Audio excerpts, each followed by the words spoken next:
Is-Segretarju Parlamentari għad-Dialogu Soċjali Andy Ellul ħabbar tibdil fil-liġi tax-xogħol li se tidħol fis-seħħ fis-27 ta' Awwissu li ġej bilgħan li l-ħaddiema jingħatawhom aktar drittijiet. Fost dan it-tibdil se jiġi introdotti dritt tal-informazzjoni dwar il-paga qabel ma jibda l-impjieku kif din se tiżdied ma' żmien. Spjega ċara dwar dak li hu mistenni mix-xogħol li persuna tkun applikat għalih, kif ukoll it-tarif kollu dwar l-introjtu u l-benefiċċji mniżlin fil-ftehim kollettiv fejn dan ikun applikabbli.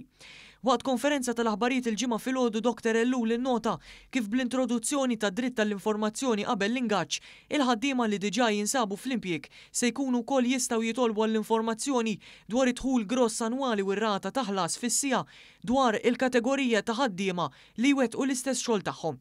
Din l-informazzjoni kollha trid tiġi provduta bil-miktub lil ħaddiema minn min iħaddem fi żmien raġunevoli ta' mhux aktar minn xarejn minn meta ssir it-talba.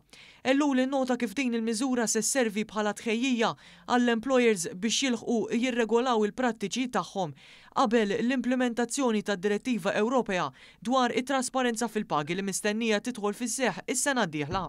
Is-Segretarju Parlamentari qal li dawk il-ħaddiema li wara d-data msemmija jiġu mċaħdin mill-informazzjoni mitluba skont il-liġi se jkunu jistgħu jirreġistraw ilment mad-Dipartiment għar-Relazzjonijiet Industrijali u tal-Impjiegi id-DIER. Iva llum wettaqna weda oħra mill-manifest elettorali, komplejna nsaħħu id-drittijiet tal-ħaddiema tagħna qed noħolqu aktar trasparenza fuq il-post tax-xogħol, inklusività għaliex id-ħaddiema llum il-ġurnata anke saħansitra qabel tibda l-impjieg ser ikollhom id-dritt li jitolbu informazzjoni minn min iħaddimhom.